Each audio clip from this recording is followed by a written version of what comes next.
Price lot. இன்னைக்கு நான் என்னுடைய கிளைண்ட்டுக்கு அவங்களோட என்கேஜ்மெண்ட்க்கு பண்ணின ஒரு ஹேர் டூவை தான் நீங்கள் பார்த்துட்ருக்கீங்க. என்னுடைய கிளைண்ட் வந்து என்னுடைய பேஜில் பார்த்து இந்த ஹேர் டூ தான் வேணும்னு கேட்டிருந்தாங்க. அதனால் அதே மாதிரி அவங்களுக்கு பண்ணியாச்சு. இது வந்து ட்விஸ்ட் பண்ணி லாக் பண்ணுற மெத்தடில் நம்ம பண்ணியாச்சு. கிளைண்ட் வந்து ஃபஸ்ட் என்கிட்ட காலில் சொல்லும் போது என்ன சொன்னாங்கன்னா, எனக்கு ஹேர் வந்து டென்சிட்டி இல்லை, எல்லாம் போயிருச்சு, லென்த் எல்லாமே போயிருச்சு அப்படின்னு சொன்ன உடனே நான் வந்து சரி ஹேர் எக்ஸ்டென்ஷன் எடுத்துகிட்டு போகலாம் அப்படின்னு சொல்லி ஹேர் எக்ஸ்டென்ஷன்லாம் எடுத்துகிட்டு போய் தான் பண்ணணும் அப்படின்னு இருந்தேன்.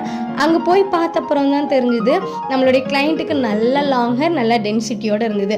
அதுக்கப்புறமா நாங்கள் வந்து அந்த ஹேரை ப்ரெப் பண்ணுறதுக்கே ரொம்ப டைம் ஆச்சு. க்ரிம் பண்ணி எல்லாம் செட் பண்ணுறதுக்கே டைம் ஆச்சு. அதெல்லாம் பண்ணி பார்த்துட்டிங்க அப்படின்னா லாஸ்ட் இந்த மாதிரி தான் இருந்தது. அதுக்கப்புறம் அவங்களுக்கு வந்து ஹேரில் கொஞ்சம் பிச்சிப்போ இருந்துச்சு, அதை வந்து வச்சாச்சு.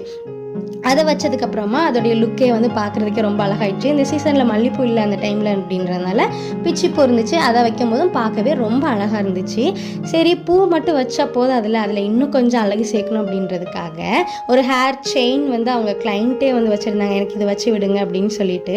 அதனால் நான் அதையும் வந்துட்டு அதில் அழகாக வந்துட்டு செட் பண்ணி விட்டாச்சு. அதை செட் பண்ணதுக்கப்புறம் அந்த பிரைட் பார்த்திங்க அப்படின்னா இன்னும் ரொம்பவே அழகாயிடுச்சு. லாஸ்ட் பார்த்திங்க அப்படின்னா இந்த மாதிரி தான் இருந்தது. உங்களுக்கு இந்த ஹேர் ஸ்டைல் பிடிச்சிருந்துச்சுன்னா மறக்காமல் லைக் பண்ணுங்கள், ஷேர் பண்ணுங்கள், கமெண்ட் பண்ணுங்கள். உங்கள் ஈவெண்ட்க்கு நான் வந்து பண்ணணும் அப்படின்னா ஸ்க்ரீனில் தெரியுற நம்பருக்கு கான்டாக்ட் பண்ணுங்கள்.